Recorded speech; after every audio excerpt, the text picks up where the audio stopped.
Sa Maguindanao del Sur, 4 na bata ang sinagip mula sa bangkang tumaob dahil sa epekto ng trough o buntot ng bagyong Tino. Pero hindi na nailigtas pa ang kanilang ina. Nagpaparamdam na rin ang bagyong Tino sa ilang bahagi ng Caraga Region. At mula sa Surigao City, saksi live si James Paulo Yap.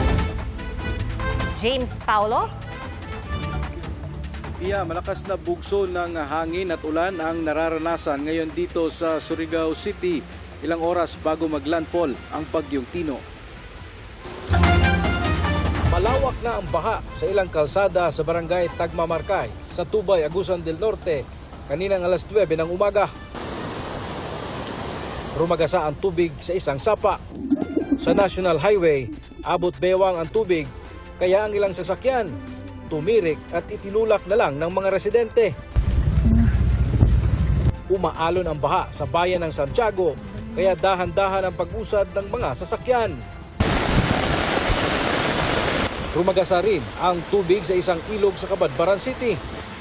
Pagdating ng hapon, tumaas pa ang baha sa ilang residential area sa lungsod.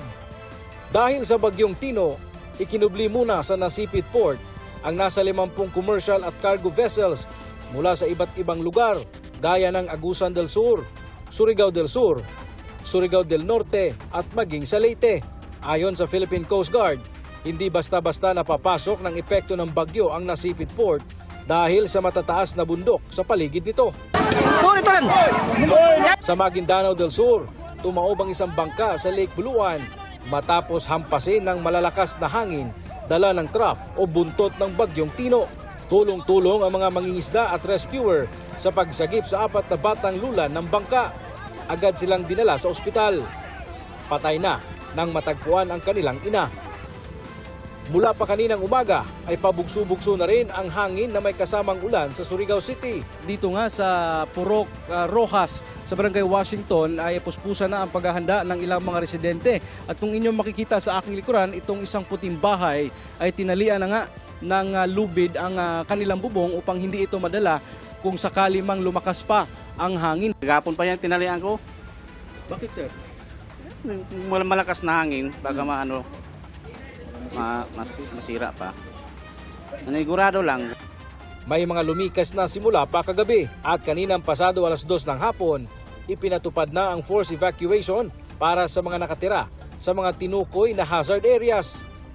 Base kasi sa forecast ng Pag-asa, posibleng makaranas ng storm surge o mataas na daluyong ang dagat sa Surigao. Hindi lahat ng barangay may mga hazard areas.